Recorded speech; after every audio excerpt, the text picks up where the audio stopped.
Law of motion के topic friction के numerical को डिस्कस करेंगे। तो आपको स्क्रीन पे पहला क्वेश्चन दिख रहा होगा, तो आप इसे नोट कीजिए, फिर हम इसके बारे में आगे डिस्कशन करते हैं। जैसा कि आपको क्वेश्चन दिख रहा होगा, क्वेश्चन क्या कह रहा है? क्वेश्चन कह रहा है a body is a weight 2000 newton rest on a horizontal plane if the coefficient of friction is 0.4 find the horizontal force P required to move the body. ठीक है, चलिए इसके ऊपर डिस्कशन करते हैं।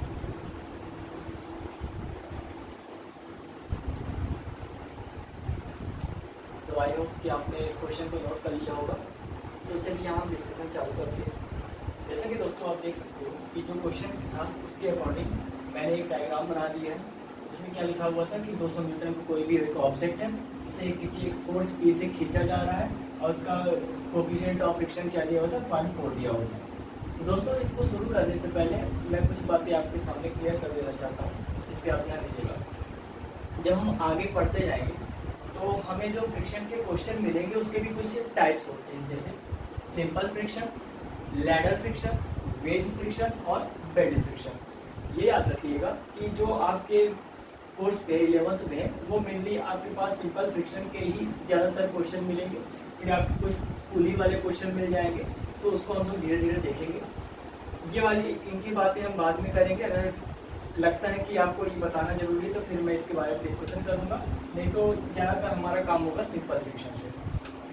तो दोस्तों इसमें देखिए कि सिंपल फ्रिक्शन में भी कई टाइप्स होते हैं। जैसे कि जो आपको ये क्वेश्चन दिख रहा होगा, इसको ये आप कंपेयर कर सकते हैं पहले वाले डायग्राम से। तो ये वाला जो क्वेश्चन है तो इस पर ध्यान दीजिएगा। ये वाला जो टाइप्स है तो इसमें क्या है कि आपका जो सरफेस रखी हुई है वो हॉरिजॉन्टल है और जो ऑब्जेक्ट रखा हुआ है वो उसके ऊपर प्लेस है।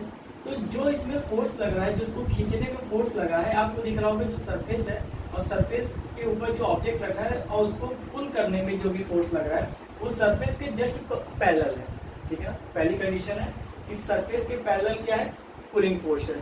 दूसरा देखिएगा, दूसरा क्या है? आपका सरफेस रखा हुआ है, सरफेस है, सरफेस के ऊपर कोई ऑब्जेक्ट रखा हुआ है, लेकिन यहाँ पास जो पुलिंग फोर्स लगा हुआ है वो कुछ इंक्लाइन है। तो यहाँ पास मैं क्या बोलूँगा कि एक अल्फा एंगल से जो पुलिंग फोर्स है वो इंक्लाइन है इसके टुवर्ड्स द सरफेस। तीसरा देखिए, तीसरे वाले में देखिए क्या है कि आपका प्लेन कैसा है? आपका सरफेस इस समय क्या है? इंक्लाइन है। यहाँ पास क्या था? फोर्स इंक्लाइन था, यहाँ पास आपका सरफेस इंक्लाइन है। लेकिन यहाँ पास एक बार कीजिएगा बात कि सरफेस तो आपका इंक्लाइन है, लेकिन जो ऑब्जेक्ट है तो ऑब्जेक्ट पर जो पुलिंग फोर्स लग रहा है वो सरफेस के जस्ट पैरेलल है। ठीक है, यहाँ पास जो फोर्स लग रहा है वो सरफेस के पैरेलल है। ठीक है, यहाँ पास ध्यान दीजिएगा, यहाँ पास प्लेन आपका कैसा है? सरफेस आपका कैसा है? इंक्लाइन है और जो ऑब्जेक्ट पे फोर्स लग रहा है वो भी कैसा है? वो भी इंक्लाइन है। ठीक है, तो यहाँ पास फिर से बताता हूँ कि सरफेस के पैरेलल क्या है? फोर्स है, जो आपका एक्सटर्नल फोर्स लग रहा है, अप्लाइड फोर्स लग रहा है। दूसरा सरफेस से इंक्लाइन है आपका फोर्स। तीसरा इंक्लाइन प्लेन के पैरेलल है फोर्स। और चौथा आपका इंक्लाइन प्लेन के इंक्लाइन है फोर्स। ठीक है ना? तो जो हम लोग डिस्कस कर रहे हैं वो सिंपल फ्रिक्शन के पहले पार्ट का पहला क्वेश्चन कर रहे हैं। ठीक है ना? धीरे धीरे मैं क्वेश्चन बढ़ाता जाऊंगा और ये सभी टाइप्स को मैं कवर करता चलूंगा। ठीक है ना? तो आइए हम डिस्कशन करते हैं इसमें।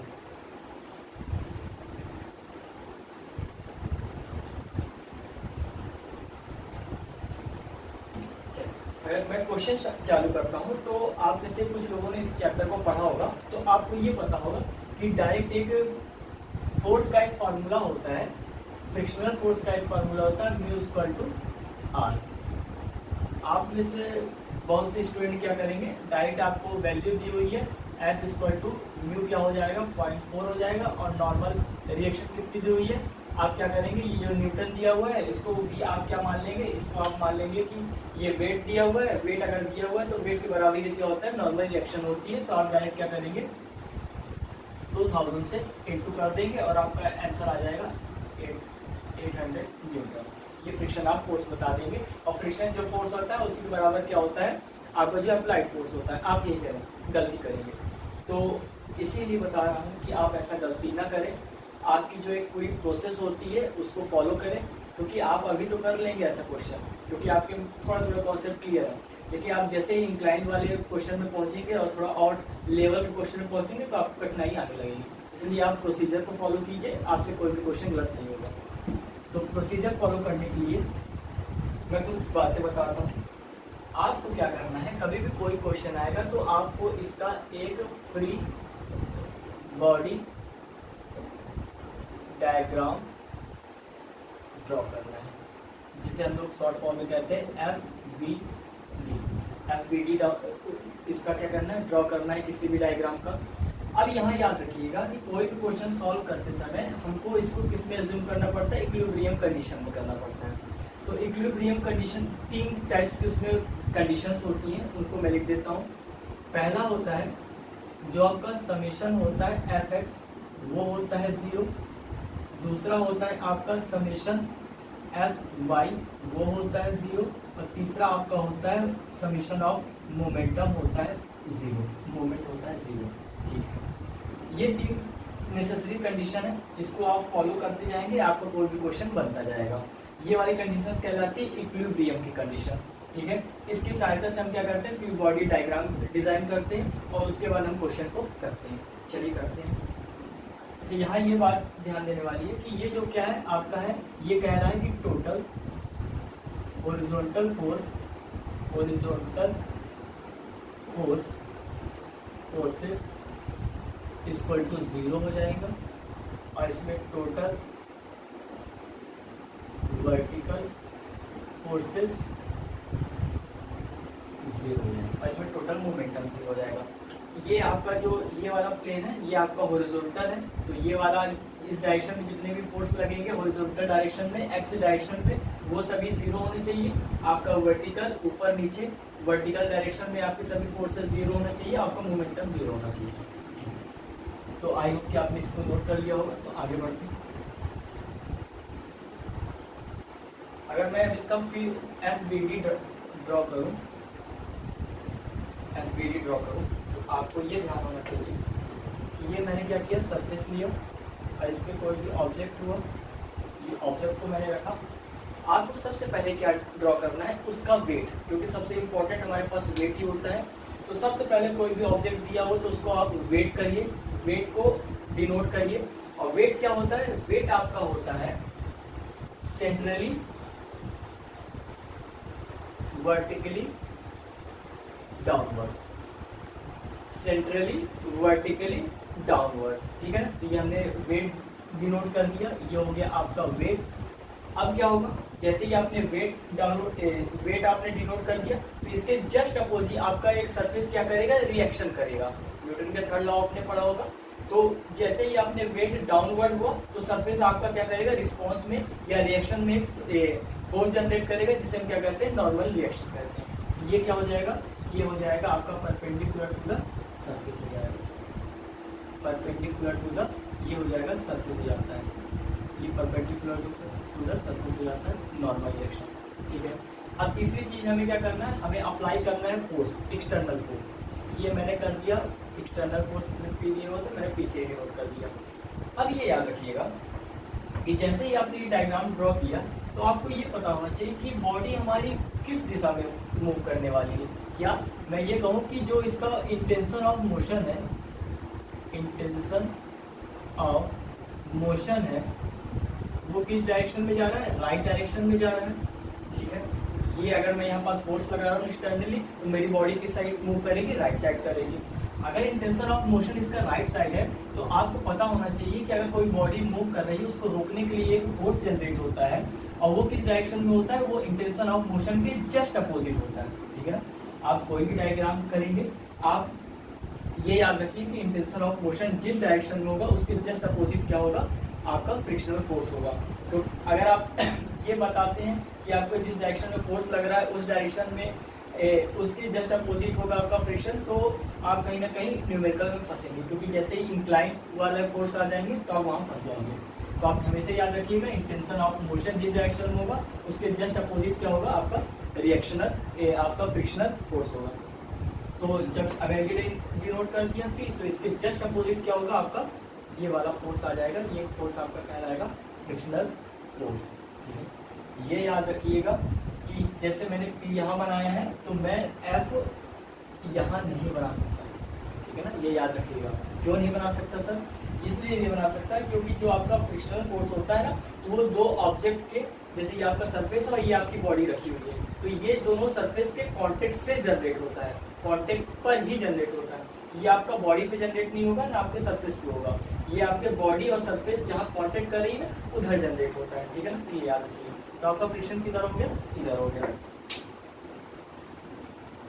अब जैसे ही आपने बना दिया है तो अब हम क्या करेंगे, अब हम निकालेंगे, ये बन गया आपका एफबीडी डायग्राम बन गया, ठीक है। अब मैं क्या करूँगा, अब मैं निकालूंगा वो जो इक्विलिब्रियम की 3 कंडीशन बताई थी ना, तो उन्हीं की सहायता से मैं इसका सॉल्यूशन निकालता हूँ। अब देखिएगा क्या होगा। अब अगर मैं बात करता हूँ पहले fx की, तो यहाँ मैं fx नहीं लगा सकता। क्यों नहीं लगा सकता सर? इसलिए नहीं लगा सकता कि अगर आप इस वाली डायरेक्शन में देखेंगे, fx कौन सी डायरेक्शन? हॉरिजॉन्टल डायरेक्शन है, तो यहाँ पास आपके पास दो अननोन मिलेंगे, एक p मिल जाएगा और एक आपका f मिल जाएगा। तो किसी काम का नहीं है, अगर मैं लगा भी देता हूँ तो मेरे पास दो अननोन हो जाएंगे, तो कोई मतलब का नहीं है। तो मैं शुरुआत कहाँ से करता हूँ? y डायरेक्शन से करता हूँ। तो मैं यहाँ से स्टार्टिंग करूँगा fy मुझे क्या प्रूफ करना है? 0 करना है। fy 0 करने के लिए क्या होगा, आप देखिए कि आपका जो वेट आ रहा है, वेट कितना दिया हुआ है? तो 1000 न्यूटन दिया हुआ है। आप क्वेश्चन में पढ़ेंगे, आप क्वेश्चन में मिल जाएगा कि जो आपका वेट दिया हुआ है 2000 न्यूटन दिया हुआ है। तो आप ये याद रखिएगा, जब कभी भी ये निकालें ना, तो आप हमेशा एक याद रखिए कि जो आपका अपवर्ड है उसको आप पॉजिटिव लीजिए, और जो आपका डाउनवर्ड है उसको आप नेगेटिव कंसीडर कीजिए, ठीक है। और जो आप fx लेंगे, या जब ये आप fx लेंगे इक्वल टू 0 लेंगे, तो यहाँ आप करिएगा राइट को आप लीजिए पॉजिटिव और लेफ्ट को आप लीजिए नेगेटिव, साइन कन्वेंशन हो जाएगा। तो यहाँ मैं अगर सॉल्व करता हूँ तो क्या आ जाएगा, जो वेट है वो मेरा किस साइड है, जो आपका वेट आ रहा है वो आ रहा है नेगेटिव, ये डाउनवर्ड आ रहा है, तो मैं क्या ले लेता हूँ, इसको डाउनवर्ड को ले लेता हूँ -2000, और ये r आ रहा है तो ये पॉजिटिव आ रहा है, इक्वल टू 0। तो r इक्वल टू कितना आ गया? 2000 न्यूटन आ गया, ठीक है। अब ये आपका आ गया r इक्वल टू 2000 न्यूटन। अब फोर्स का, फ्रिक्शनल फोर्स का एक फॉर्मूला होता है F equal to mu r। इसकी सहायता से मैं निकालता हूँ, F इक्वल टू आ जाएगा, म्यू क्या दिया हुआ है 0.4, और r की वैल्यू आ गई है 2000 न्यूटन। ये आ जाएगा 800 न्यूटन। F की वैल्यू आ जाएगी, F की वैल्यू आ गई 800 न्यूटन, ठीक है। अब मैं लगाता हूँ इसमें Fx, समेशन ऑफ Fx। अब क्यों लगाए सर? अब इसलिए लगाया है क्योंकि मेरे पास क्या है, F है और P है। अब दो अननोन में से एक अननोन मुझे पता है, F मिल गया है। अगर F मिल गया तो मैं P निकाल सकता हूँ, बिल्कुल निकाल सकते हैं। किसकी सहायता से? इक्विलिब्रियम की कंडीशन से। यहाँ पास आ जाएगा, F को मैंने क्या बोला था, राइट को आप मानिए पॉजिटिव, तो इसको मानिए positive, P minus F equal to 0, तो P इक्वल टू आ जाएगा F, और F की वैल्यू कितनी है? 800 न्यूटन।